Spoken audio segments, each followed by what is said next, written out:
Hello everybody, my name is Anthnwam. Welcome to a brand new Let's Play series of Hearthstone for Kaiserreich. Today we're going to be playing as Georgia, a small little country in the Caucasus. We're in like a really weird situation to begin with, because we have two major threats. The Ottoman Empire in the south, and of course Russia in the north, because Russia is going to try to come after us. It's inevitable, right? Like, they're going to eventually try to move their way into Don Kuban, kill Azerbaijan, probably kill Armenia, but maybe they'll get eaten by the Ottomans first, and then come after us. We're guaranteed to start off by Germany, but, like, that's not saying much, to be quite honest. We will go for our basic technologies, though, at least to start with. And I haven't really looked into all the different routes that Georgia can actually take. So which way are we going to go? I don't really know. We'll just kind of see what happens and hope for the best. I mean, staying aligned with Germany makes sense. Don't think we can do any of these things quite yet. So I guess we go for the National Army Budget Evaluation. That seems okay. Our military, we have two military factories, no naval dockyards, four civilian factories. We have 8 ships to begin with. We cannot train more. So these 8 are probably going to be... We have, like, no building slots at all. This is probably the first campaign where you might want to get more building slots. But this navy is probably going to be our only navy we have for a long, long while. I do think that our first objective is going to be to kind of deal with the Ottoman Empire, because I know we should be able to intervene in the Ottoman-Egyptian War in 1938, the end of 1938. We should be able to get ourselves involved in that. I think we can maybe take like 1 or 2 states if we're lucky. But the Democratic Republic of Georgia. Georgia gained its independence during the chaos of the Russian Civil War, following its break from the short-lived Transcaucasian Federation. During the chaos, Georgia went to Germany for help in defending against the enemies surrounding the nation. Georgia signed multiple agreements with Germany, notably the Treaty of Polio, placing the country under protection of Germany in exchange for several economic concessions, which resulted in a clear German dominance within the economy. Also in the Treaty of Batum, Georgia gave all its Muslim majority regions to the Ottoman Empire, following a short conflict with the now dead Republic of Armenia. Georgia gained Lori and has remained peaceful in a stable state. While a part of Russia, Georgia was the center of Menshevik activity, which remained the case when it gained independence, when the Menshevik Social Democratic Party of Georgia ruling since 1918. Following Neo Remshvili's brief stint as chairman in 1918, Noe Zodarnia has ruled the country for 18 years solid. The Mensheviks have complete political dominance over Georgia for the whole time, though their vote count has shrunk over the years. In the election of 1935, the Mensheviks have lost the majority, but were able to keep hold. The National Democratic Party, the EDP, garnered a large amount of votes, with their leader, Ektim Kalitskvi, beginning to work closer with the monarchist groups. The popularity for the monarchy has grown over the years, with the two main candidates being the King Prince Joseph of Prussia, son of Kaiser Wilhelm II, and George Botschwin, head of the old Georgian royal family, the Grotini dynasty. Georgia stands as a beacon of stability in the world of growing uncertainty. Late last year, the old and popular Noah Zdinia announced that he will resign as chairman to be replaced by Evgeny Kakolkary, who has worked in Zerdinia's government since independence, though is notably less popular than him. However, unless disaster were to suddenly strike the nation, nothing is set to change politically until the next election in 1939. Yeah, no, I'm sure nothing could happen. It's actually impossible. We'll get our Army Navy experience. We can demand stuff from Azerbaijan, interesting. Which is, I guess, this one province we can take from them if they're at war with Persia. But if they're at war with Persia, it's more likely that the Ottoman Empire and them are going to be in a faction, so that's a little bit worrying. But, you know, let's hope everything goes okay. So what do we have right now? We have Treaty of Polio, which is political power gain, super good factory, an extra trade to Germany. And we have minority protests, a little bit more political power gain loss. Recruit population factor going down, and loss of stability as well. Okay, Kerensky's been shot. Nobody should be surprised by that news. Noah Zerdinia retires. Announced in December last year, Noah Zerdinia has stepped down as chairman of the Democratic Republic of Georgia. He has ruled the nation for 18 years, and under him, Georgia has grown close to Germany and has become a strong and relatively stable nation. However, with his popularity beginning to falter following the failed reforms and economic stagnation, Zerdinia decided it was his time to retire. His replacement, Evgeny Goritsky, I know I'm definitely butchering these names, has worked closely with Sardinia over his 18 years of leadership, serving as Minister of Foreign Affairs, Minister of Justice, and Minister of Internal Affairs. Due to the relative stability of Georgia at the current time and decent economic outlooks, the public should have time to get to like Gegorki, Getchgori, just as much as they like Sardinia. You know, I'm sure that will not be true at all. But he's got a pretty good mustache, so, you know, when you balance these two things out, who knows what the future holds for Georgia? Nothing bad could possibly happen on February 3rd, I think it is. I'm pretty sure it's February 3rd. But at this point, you know, nobody else will really be doing anything too crazy, or at least I'd be surprised if they're doing anything too crazy. We're getting some new taxes, the totalist charter has been signed. But other than that, I mean, again, like, by January, nothing can really happen. We also have only 6,000 manpower, which is pretty bad, I will admit. We volunteer-only civilian economy, nothing too surprising there. The Social Democrats do have a huge popularity here in Georgia, 44% of the government. But again, in a few days, I have a feeling that will quickly change. Next, you're going to be done in 10 days. Re-examine the Treaty of Porty. Afghanistan has declared a war at the beginning of India and Afghanistan are at war.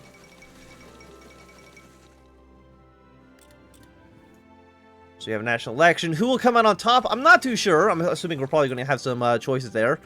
We could go for either a monarchy or become a Republican. I guess we are still, like, Republican, but you know what I mean.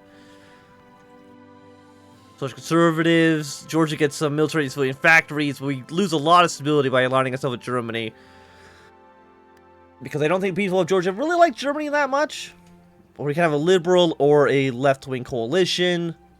Can we actually join the Internationalist Georgia? I don't really know. Reassure the populace. I mean, it could be interesting. Going for a, the Army's annual budget valuation. With tensions across the world growing more and more, with the economic crisis of Black Monday hitting the nation, the Military Commission has decided it's time to reevaluate the budget of the military, specifically whether the Army should focus on more on offensive or offensive capabilities.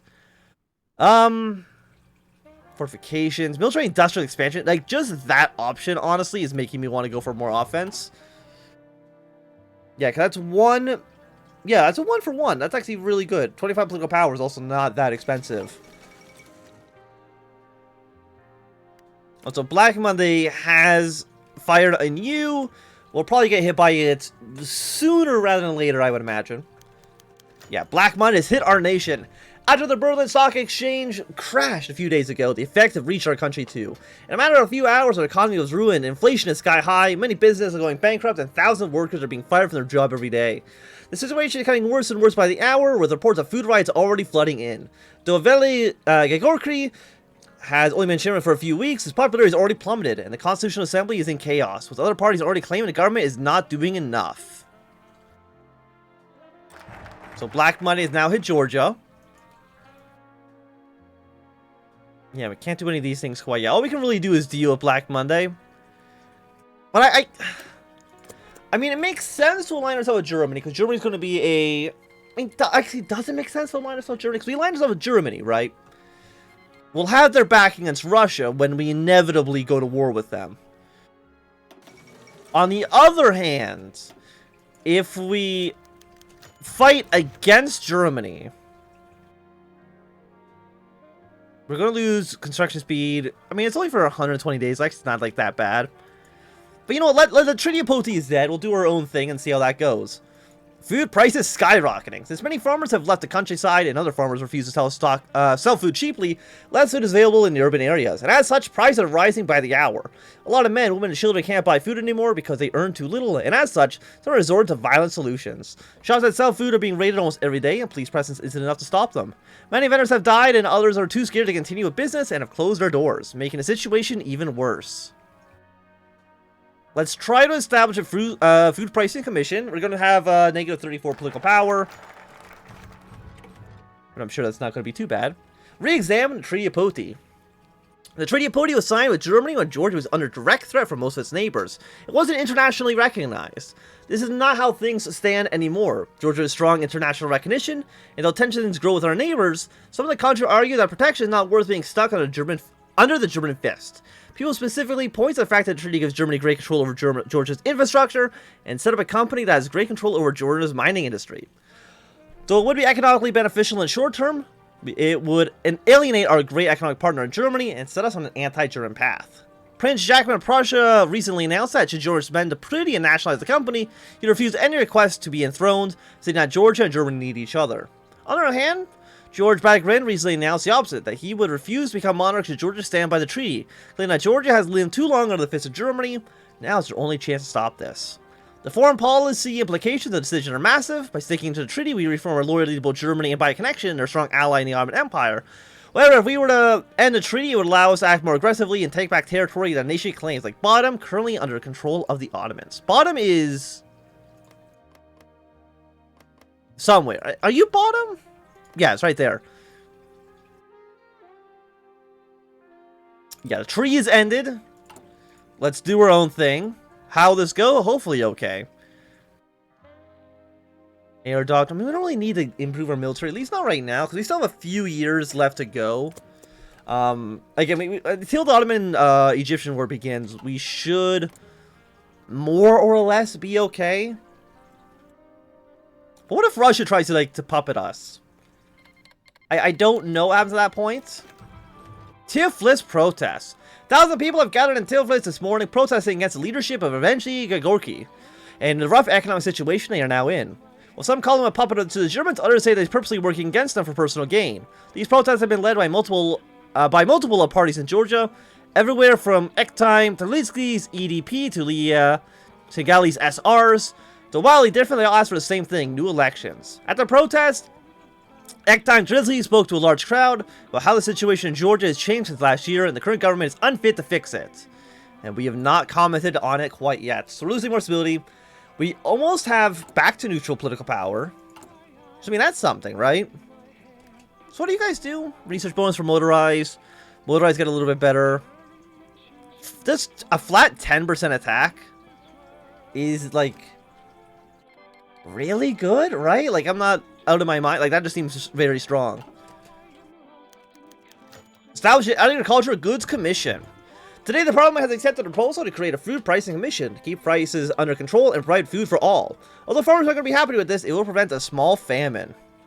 Okay, we get a little bit more stability, which is kind of what I want more than anything else at the moment. I mean, because 42% is not horrible. I think we'll be taking a small penalty. Okay, Australia has... How's actually Afghanistan doing? We're actually doing relatively okay. Australia has gone syndicalist. We'll see if that stays or not. And Tiflis protests spread. The massive protests in Tiflis have continued a week later and have begun to spread across the country. Protests have grown in Poti and Kutas, calling for the resignation of the government and for new elections.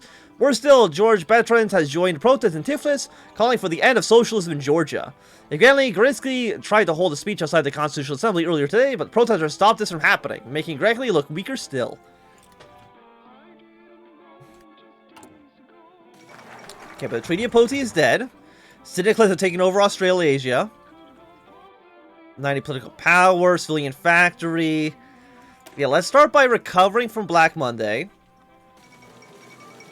Yeah, more political power gain loss, but I mean, we're going to be losing political power, I think, like, no matter what we do. So, Britain has elected the Radical Socialist. I mean, you can't spread your country out until after the war, I believe, at least. And of course, Union of Britain, they do have a new flag. That's something that we can point out in the first episode here. Nothing else has happened so far. The minority situation worsens. The situation of the main minorities in Georgia have worsened greatly. The People's Council of Abatskia, a council set up representing the Azbanian people, officially stated that central government should call new elections. Protests increased in Sukhum and Sochi in recent days, feeling empowered by the council's support. Things are far worse in southern Ossetia, however. Though they have been relatively peaceful since the end of the Ossetian Uprising in 1920, it seems the economic collapse has once again sparked conflict in the area. The Georgian army has taken to keep the Ossetian revolters down, but conflict is causing too much trouble in the area. I mean, I would say that's not great. Okay, the First International Congress. Yeah, I mean, it looks like Russia's not going to go national populist. And I think at this point, they're probably not going to go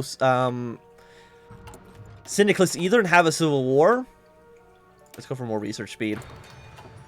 So, again, are they just going to go like a standard republic playthrough? It seems like that's probably going to be the case. Now, Afghanistan, they're doing better than I would have expected. They're probably still going to lose the war in the long term. Yeah, as you can see, they're already losing territory. But, I mean, they could be doing a lot worse. Let's just put it that way. Okay, so a new post's been elected. Pressure grows on Grecki to call new elections. Pressure on eventually Grecki to call new elections have been increasing on all sides. Protests continue in Tiflis and across the country, and some industries are talking of strikes against the government. The opposition parties in the Constitutional Assembly, led in opposition by Ekvelin continue to call on the government to resign for new elections. What is even more worrying to know is the growth of resistance against Grecki by his own party. Multiple cabinet members are beginning to speak about how the new elections might be the best to preserve what's left of Georgian stability.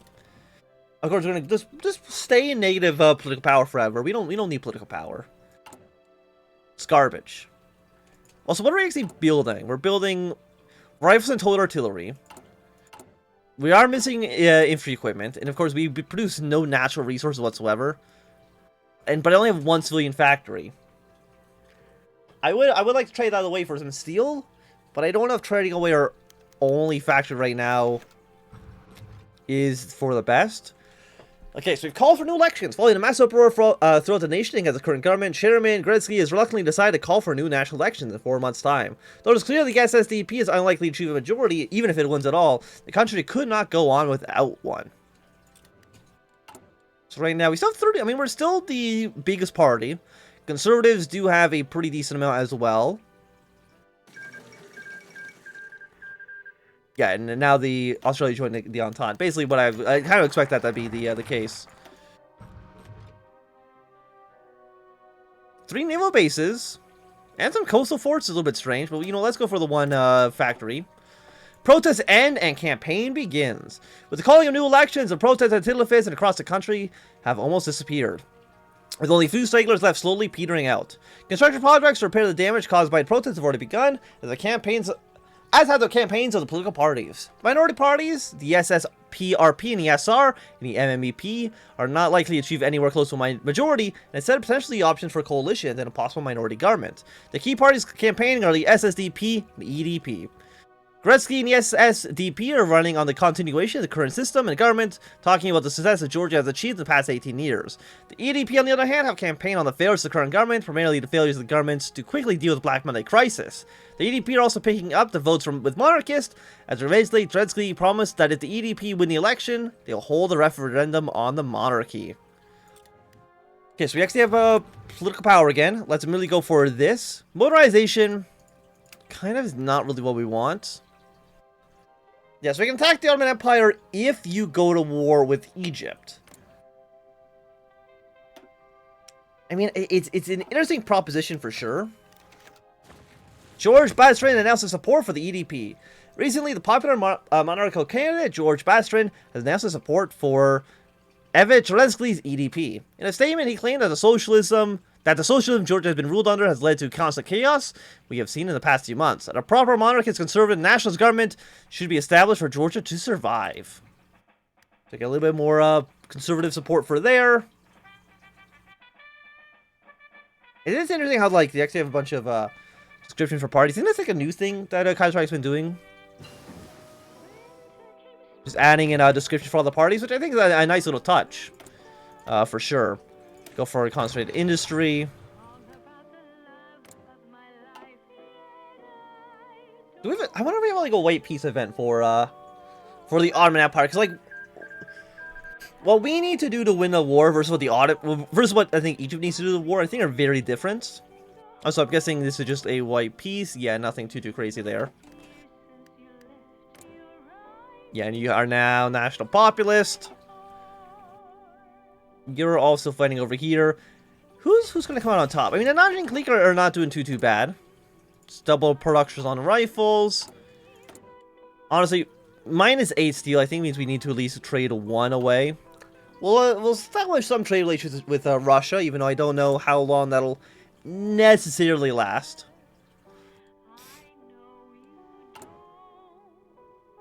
Because right now we have 34, 9. Growing opposition. Okay, thank you.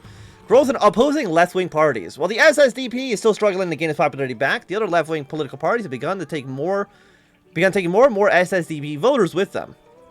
From the right of the SSDP are the SSPRP under Josip Bartov, the party focused on federalism and decentralization. To the left of the SSDP are the Georgian SR, a radical party focused on agrarian socialism and the idea of land socialization, or the division of land to peasant tenants.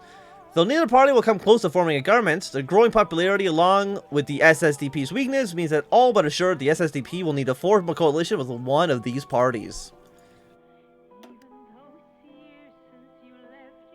Okay, can I have referendum on the monarchy? Because now we can't go with the German guy anymore.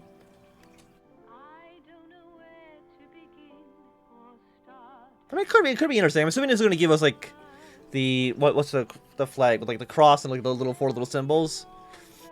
But I do think that at least for right now, this is going to be a good time for us to end this episode. So thanks everybody for watching. I say Anthnwam. If you enjoyed, give me a thumbs up. Not enjoying, thumbs down. You want to super subscribe, and goodbye.